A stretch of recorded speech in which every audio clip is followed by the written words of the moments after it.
Hello प्यारे दोस्तों, आप सब कैसे हैं। उम्मीद करता हूँ आप सब अच्छे होंगे, स्वस्थ होंगे और मस्त होंगे। हम आज आपके लिए लेकर आए हैं दो हंसों की कहानी। तो चलिए सुनते हैं आज की कहानी दोस्तों। बहुत पुरानी बात है। हिमालय में प्रसिद्ध मानस नाम की झील थी। वहाँ पर कई पशु पंछियों के साथ ही हंसों का एक झुंड भी रहता था। उनमें से दो हंस बहुत आकर्षक थे और दोनों ही देखने में एक जैसे थे। लेकिन उनमें से एक राजा था और दूसरा सेनापति। राजा का नाम था धृतराष्ट्र और सेनापति का नाम सुमुखा था। झील का नज़ारा बादलों के बीच में स्वर्ग जैसा प्रतीत होता था। उन समय झील और उसमें रहने वाले हंसों की प्रसिद्धि वहां आने जाने वाले पर्यटकों के साथ देश विदेश में फैल गई थी। वहां का गुणगान कई कवियों ने अपनी कविताओं में किया, जिससे प्रभावित होकर वाराणसी के राजा को वह नज़ारा देखने की इच्छा हुई। राजा ने अपने राज्य में बिल्कुल वैसे ही झील का निर्माण करवाया और वहाँ पर कई प्रकार के सुंदर और आकर्षक फूलों के पौधों के साथ ही स्वादिष्ट फलों के पेड़ लगवाए। साथ ही विभिन्न प्रजाति के पशु पंछियों की देखभाल और उनकी सुरक्षा की व्यवस्था का आदेश भी दिया। वाराणसी का यह सरोवर भी स्वर्ग जैसा सुंदर था।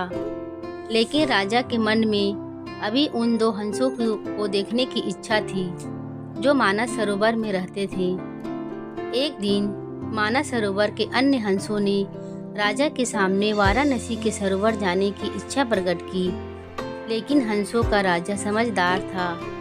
वह जानता था कि अगर वो वहां गए तो राजा उन्हें पकड़ लेगा। उसने सभी हंसों को वाराणसी जाने से मना किया, लेकिन वो नहीं माने। तब राजा और सेनापति के साथ सभी हंस वाराणसी की ओर उड़ चले। जैसे ही हंसों का झुंड उस झील में पहुंचा तो अन्य हंसों को छोड़कर प्रसिद्ध दो हंसों की शोभा देखते ही बनती थी। सोने की तरह चमकती उनकी चोंच, सोने की तरह ही नजर आते उनके पैर और बादलों से भी ज़्यादा सफ़ेद उनके पंख हर किसी को अपनी ओर आकर्षित कर रहे थे। हंसों के पहुंचने की खबर राजा को दी गई। उसने हंसों को पकड़ने की युक्ति सोची और एक रात जब सब सो गए तो उन हंसों को पकड़ने के लिए जाल बिछाया गया। अगले दिन जब हंसों का राजा जागा और भ्रमण पर निकला तो वह जाल में फंस गया।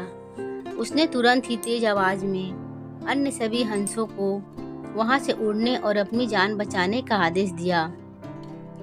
अन्य सभी हंस उड़ गए, लेकिन उनका सेनापति सुमुखा अपने स्वामी को फंसा देखकर उसे बचाने के लिए वहीं रुक गया। इस बीच हंस को पकड़ने के लिए सैनिक वहां आ गए। उसने देखा कि हंसों का राजा जाल में फंसा हुआ है और दूसरा राजा को बचाने के लिए वहां खड़ा हुआ है। हंस की स्वामी भक्ति देखकर सैनिक बहुत प्रभावित हुए और उसने हंसों के राजा को छोड़ दिया। हंसों का राजा समझदार होने के साथ साथ दूरदर्शी भी था। उसने सोचा कि अगर राजा को पता चलेगा कि सैनिक ने उसे छोड़ दिया है तो राजा इसे जरूर प्राण दंड देंगे। तब उसने सैनिक से कहा कि आप हमें अपने राजा के पास ले चले। यह सुनकर सैनिक उन्हें अपने साथ राज दरबार में ले गए। दोनों हंस सैनिक के कंधे पर बैठ गए थे। हंसों को सैनिक के कंधे पर बैठा देखकर हर कोई सोच में पड़ गया। जब राजा ने इस बात का रहस्य पूछा तो सैनिक ने सारी बात सच सच बता दी। सैनिक की बात सुनकर राजा के साथ ही सारा दरबार उनके साहस और सेनापति की स्वामी भक्ति पर हैरान रह गए और सभी के मन में उनके लिए प्रेम जाग उठा। राजा ने सैनिक को माफ कर दिया और दोनों हंसों को आदर के साथ कुछ और दिन ठहरने का निवेदन किया। हंस ने राजा का निवेदन स्वीकार किया और कुछ दिन वहां रुककर वापस मानस झील चले गए।